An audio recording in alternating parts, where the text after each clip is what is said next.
क्या बांग्लादेश की ग्रोथ धीमी हो गई है? बांग्लादेश के आगे क्या रुकावटें हैं? सब कुछ जानने को मिलेगा आपको। तो आपको तो पता ही होगा कि बांग्लादेश एशिया प्रशांत क्षेत्र में उभरती हुई अर्थव्यवस्थाओं में से एक है। इस देश ने हाल के दशकों में महत्वपूर्ण आर्थिक विकास देखा है। इस वृद्धि के बावजूद देश का FDI पिछले साल 20% तक गिर गया है। ऐसे ही कई चीजें हैं जो देश के भविष्य के विकास पर सवाल उठा रही हैं। खैर, वहां जाने के लिए पहले हमें कुछ बातें समझनी होंगी। बांग्लादेश दक्षिण एशिया में स्थित है। ये पश्चिम, उत्तर और पूर्व में भारत और दक्षिण पूर्व में म्यांमार से घिरा हुआ है। दक्षिण में इसकी पहुंच बंगाल की खाड़ी और हिंद महासागर तक है और बांग्लादेश का सबसे बड़ा बंदरगाह चटगांव है। और बांग्लादेश ने 2021 में इसने अपना 50वां जन्मदिन मनाया था। 1970 के चुनावों के बाद शेख मुजीबुर रहमान के नेतृत्व वाली अवामी लीग को सत्ता सौंपने के लिए इस्लामाबाद के इनकार के कारण 26 मार्च को शेख मुजीबुर रहमान के नेतृत्व में स्वतंत्रता की घोषणा की गई थी। इसके बाद स्वतंत्रता के लिए एक खूनी युद्ध हुआ, जिसमें पाकिस्तानी अधिकारियों ने बांग्लादेशी आबादी के खिलाफ हत्याएं और भयानक नरसंहार किया। पाकिस्तान को राष्ट्रपति रिचर्ड निक्सन के नेतृत्व में अमेरिका का सक्रिय समर्थन प्राप्त था, क्योंकि पाकिस्तान शीत युद्ध के समय में एक अमेरिकी सहयोगी था और भारत सोवियत संघ के करीब था। फिर भी दिसंबर 1971 में जब बांग्लादेश को भारत की मदद से आजादी मिली, बांग्लादेश पाकिस्तान युद्ध किसी दूसरी वीडियो में कवर करेंगे। चलिए वीडियो में वापस आते हैं। खैर, 1971 में जब बांग्लादेश को भारत की मदद से आजादी मिली, आजाद बांग्लादेशी सरकार ने समाजवादी नीतियों को लागू किया। इसके तहत उन्होंने अधिकांश निगमों का राष्ट्रीयकरण कर दिया, लेकिन अनुभव की कमी के कारण इसने व्यापक व्यवधान पैदा किया और औद्योगिक उत्पादन लगभग रुक गया। इसलिए उत्पादकता बढ़ाने के लिए सरकार ने धीरे धीरे राष्ट्रीयकरण नीतियों को संशोधित किया और कई राज्य के स्वामित्व वाले उद्यमों को निजी क्षेत्र में वापस कर दिया। इन सुधारों के बाद सकल घरेलू उत्पाद में औद्योगिक क्षेत्र के योगदान में भारी वृद्धि हुई और तब से बांग्लादेश ने अपनी अर्थव्यवस्था को औद्योगिक और सेवा क्षेत्र की ओर अधिक स्थानांतरित करना शुरू कर दिया है। आप देखिए, बांग्लादेश के पास विशाल श्रम शक्ति है। ये दुनिया में 8वां सबसे बड़ी संख्या है और इस वजह से बांग्लादेश कम कुशल श्रम शक्ति का लाभ उठा सके हैं। अधिकांश एशियाई देशों द्वारा अपने औद्योगिक क्षेत्र के लिए अधिकतर विनिर्माण के लिए इसी सिद्धांत का पालन किया जाता है। आज बांग्लादेश कपड़ों के सबसे बड़े निर्माताओं में से एक है। ये कपड़ा उद्योग अकेले बांग्लादेश के कुल निर्यात का 84.21% हिस्सा है और 4 मिलियन श्रमिकों को रोजगार प्रदान करता है। इसके साथ ही बांग्लादेश ने सेवा क्षेत्र में भी लगातार वृद्धि का अनुभव किया। यह क्षेत्र उनके सकल घरेलू उत्पाद और रोजगार में सबसे बड़ा योगदान करता है। एक और चीज जिस पर बांग्लादेश भरोसा करता है वो है रेमिटेंस।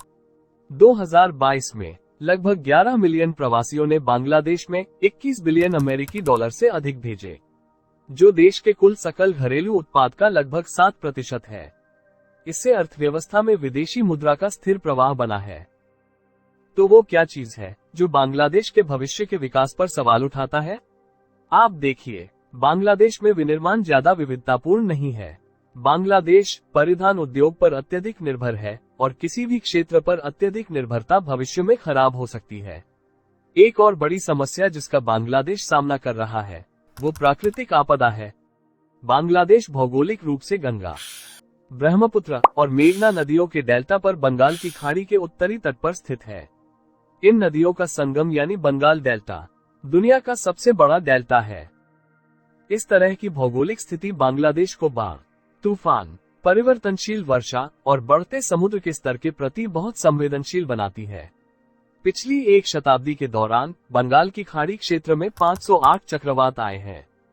बढ़ी हुई वर्षा, समुद्र के स्तर में वृद्धि और उष्णकटिबंधीय चक्रवातों के तीव्र होने की संभावना है, जो कृषि, पीने के पानी और भोजन तक पहुंच और मानव घरों पर प्रतिकूल प्रभाव डालेंगे। यह अनुमान लगाया गया है कि 2050 तक समुद्र के बढ़ते स्तर से लगभग बांग्लादेश की 20% भूमि पर बाढ़ आ जाएगी और 30 मिलियन से अधिक लोग विस्थापित हो जाएंगे। इस खतरे से निपटने के लिए बांग्लादेश डेल्टा प्लान 2100 लॉन्च किया गया था। और यह विशेष रूप से देश की कृषि और बुनियादी ढांचे को नुकसान पहुंचा रही है। विश्व बैंक का अनुमान है कि बुनियादी ढांचे के निर्माण के लिए बांग्लादेश दुनिया की सबसे महंगी जगह है। यह अनुमान लगाया गया है कि प्राकृतिक आपदाओं से बांग्लादेश को अपने सकल घरेलू उत्पाद का लगभग 2.2% नुकसान उठाना पड़ता है और ये लागत भविष्य में बढ़ते समुद्र के स्तर के कारण बढ़ने की संभावना है। दूसरा कारण है रेमिटेंस। बांग्लादेश रेमिटेंस प्राप्तकर्ताओं पर निर्भरता पैदा कर सकता है और यह वास्तविक विनिमय दर में वृद्धि का कारण बन सकता है, जो घरेलू उत्पादन पर प्रतिकूल प्रभाव डालता है। इसलिए रेमिटेंस पर निर्भरता बढ़ाना विकास के लिए अच्छा विकल्प नहीं है। अब इन सभी चुनौतियों का सीधा असर देश में प्रत्यक्ष विदेशी निवेश पर पड़ता है।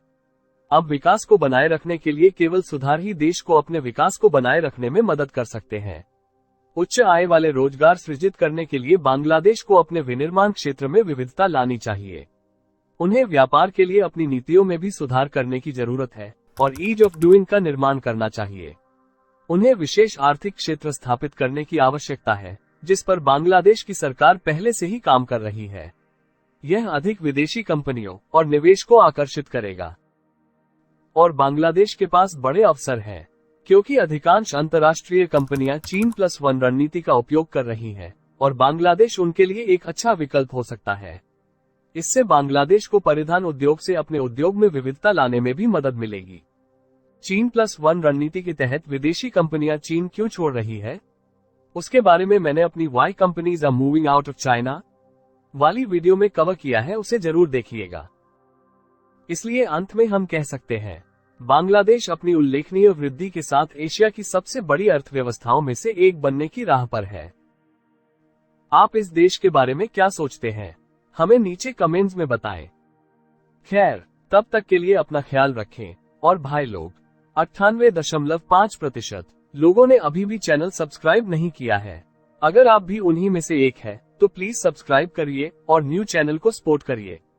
चैनल सब्सक्राइब करें, वीडियो शेयर करें। धन्यवाद। जय हिंद।